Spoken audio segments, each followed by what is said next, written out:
আসসালামু আলাইকুম রহমতুল্লাহ বরাকাতুহ। আলহামদুলিল্লাহ ওয়াসসালাতু ওয়াসসালামু আলা রাসূলিল্লাহ বাদ।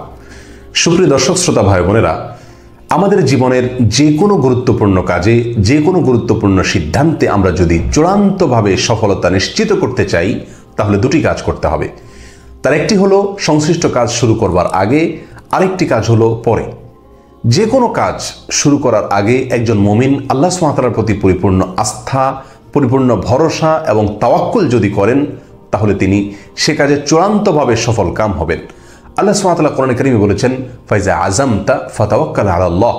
যদি কোনো কাজ করার ব্যাপারে তুমি ভেবে চিন্তে সিদ্ধান্ত গ্রহণ করে থাকো, তাহলে আল্লাহ সুবহানাহু ওয়া তাআলার প্রতি ভরসা করো, আস্থা রাখো, তার প্রতি ন্যস্ত করো তোমার সংশ্লিষ্ট কাজের সফলতাকে। অন্য আয়াতে তিনি বলেছেন, ওমান ইয়াতাওয়াক্কাল আলাল্লাহ ফাহুয়া হাসবুহ। যে ব্যক্তি আল্লাহর প্রতি ভরসা করবে, তাওয়াক্কুল করবে, আল্লাহ তার জন্য যথেষ্ট হয়ে যাবেন। আর আল্লাহর যার জন্য যথেষ্ট হয়ে যান, সে ব্যক্তি কখনো ব্যর্থ হতে পারে না। আর সংশ্লিষ্ট কাজ শেষ করার পরে যে কাজটি করতে হবে তা হলো, সে কাজের যেই ফলাফলই আসুক না কেন, সেই ফলাফলে সন্তুষ্ট থাকতে হবে।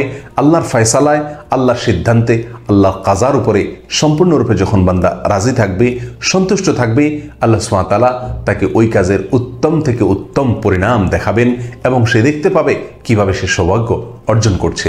সুতরাং যে কোনো কাজ করার আগে এবং ভেবে চিন্তে পরামর্শ করে ইস্তেখারা করে সিদ্ধান্ত গ্রহণ করার পরে আল্লাহর প্রতি পরিপূর্ণ আস্থা রাখতে হবে, ভরসা রাখতে হবে, তাওয়াক্কুল করতে হবে এবং নিশ্চিত থাকতে হবে যে আল্লাহ সুবহানাহু ওয়া তাআলা আমার জন্য কল্যাণের ফয়সালা করবেন, কারণ আমি তার উপরে ভরসা করেছি।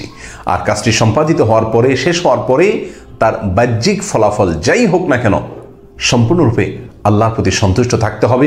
মনে রাখতে হবে, যেহেতু আমি আল্লাহর উপর তাওয়াক্কুল করেছি কাজটি শুরু করার আগে, অতএব আল্লাহ সুবহানাহু ওয়া তাআলা আমাকে সফলতা দেবেনই।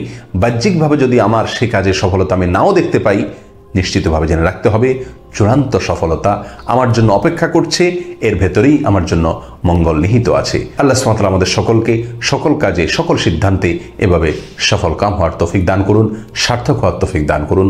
আসসালামু আলাইকুম ওয়া রাহমাতুল্লাহি ওয়া বারাকাতুহু।